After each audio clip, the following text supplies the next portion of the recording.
जमीन से गाजर उखाड़ रहा होता है और तभी वहाँ पर जादूगर अपनी कैट के साथ आ जाता है। उस स्मर्फ को देख लेता है और अब उस स्मर्फ को पकड़ना चाहता है, इसीलिए अपनी कैट के साथ उसका पीछा करना शुरू कर देता है। स्मर्फ अपनी जान बचाने के लिए भागता है और भागते भागते वो उस जादुई दरवाजे तक आ जाता है जहाँ से वो अपनी दुनिया में वापस जा सकता है।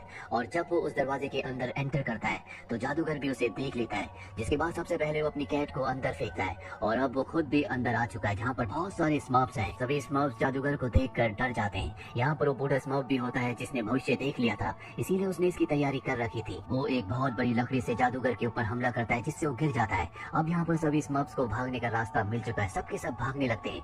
लेकिन यहाँ पर टाइनी एक बार फिर से गलती करता है। वो उस रास्ते चला जाता है जिस रास्ते जाना मना था। उसके कुछ दोस्त उसे उस गलत रास्ते की तरफ जाते हुए देख लेते हैं, इसीलिए वो उसके पीछे जाते हैं। टाइनी जब भाग रहा होता है तो आगे चट्टान होती है और वो चट्टान से स्लिप हो जाता है और इससे पहले कि वो नीचे गिरता है उसके दोस्त उसे पकड़ लेते हैं। सामने एक बहुत बड़ा झरना होता है, जिस झरने में अपने आप ही एक सर्कल बनना शुरू हो जाता है जो इन सबको अपनी तरफ खींचने लगता है। और अगले पल ये सब के सब उस होल में जो इंसानों की दुनिया का दरवाजा था उसके अंदर एंटर कर जाते हैं और अब ये सब के सब इंसानों की दुनिया में पहुंच चुके हैं। जादूगर जब देखता है कि वो सब के सब इंसानों की दुनिया में चले गए हैं तो वो भी इंसानों की दुनिया में अपनी कैट के साथ आ जाता है। अब जादूगर की कैट इंसानों की दुनिया में स्मर्फ्स के ऊपर हमला कर देती है। सबके सब अपनी जान बचाने के लिए पेड़ के ऊपर चढ़ जाते हैं, पर टाइनी अब भी जमीन पर ही होता है और जब कैट उसका पीछा करती है तो वो बेंच के ऊपर जाता है जहाँ गलती से वो एक बॉक्स के अंदर गिर जाता है। ये बॉक्स एक आदमी का होता है। जब वो उस बॉक्स को उठाता है तो देखता है कि उसके सामने एक बिल्ली है जो बॉक्स को छेड़ने की कोशिश कर रही है, लेकिन उसे नहीं पता कि उसके बॉक्स के अंदर स्मर्फ है। वो बॉक्स को टैक्सी में रखता है और जब वो वहाँ से निकल रहा होता है तो पांचों के पांचों स्मर्फ जिन्होंने देख लिया था कि टाइनी उस बॉक्स के अंदर है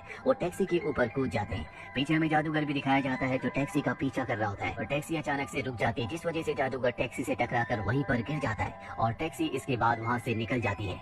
अब वो आदमी उस बॉक्स को लेकर अपने घर पर जाता है और जब टाइनी बॉक्स से निकलता है तो उनके घर का डॉग उसका पीछा करना शुरू कर देता है। टाइनी अपनी जान बचाने के लिए छुप जाता है पर वो ज्यादा देर तक छुप नहीं पाता। उस आदमी की जो आदमी बॉक्स में यहाँ पर टाइनी को लेकर आया उसकी वाइफ टाइनी को देख लेती है। शुरू में तो उससे डर जाती है और जब टाइनी उससे बात करता है तो उसे अच्छा लगता है और टाइनी और उस लेडी की दोस्ती हो जाती है। इसके बाद बाकी स्मर्फ्स भी इनके सामने आ जाते हैं। अब वो आदमी और उसकी वाइफ इन सबसे दोस्ती कर लेते हैं। यहाँ पर इनके साथ बूढ़ा स्मर्फ भी होता है जो इस घर के ओनर जैक और उसकी पत्नी को बताता है कि हम अपनी दुनिया में वापस जाना चाहते हैं, लेकिन जब तक ब्लू मून नहीं होगा हम अपनी दुनिया में वापस नहीं जा सकते, क्योंकि ब्लू मून की रात को ही हमारी दुनिया का दरवाजा खुलता है। वही हमें जादूगर को दिखाया जाता है जिसकी कैट के मुंह में एक स्मर्फ लड़की के बाल आ गए थे और अब वो जादूगर उससे जादू करना शुरू करता है, जिसके बाद वो उन बालों से खास तरह का लिक्विड बनाता है और उस लिक्विड को अपनी रिंग पर डालता है, यानी कि उस लिक्विड की शक्ति अब उसकी रिंग में है। वहीं जैक और उसकी पत्नी को दिखाया जाता है जो अपने काम पर जाने से पहले सभी स्मर्फ्स को कहते हैं कि तुम घर से बाहर मत निकलना, बाहर की दुनिया बहुत खतरनाक है, तुम वहाँ पर सुरक्षित नहीं रह सकते, और ये कहकर वो घर से निकल जाते हैं। लेकिन यहाँ पर जो बूढ़ा स्मर्फ है उसे एक दूरबीन की जरूरत है,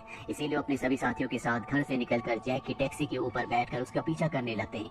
जैक उन सबको देख लेता है और अपनी कोट की जेब में छुपा लेता है। इसके बाद वो सभी स्मर्फ्स को अपने ऑफिस लाता है।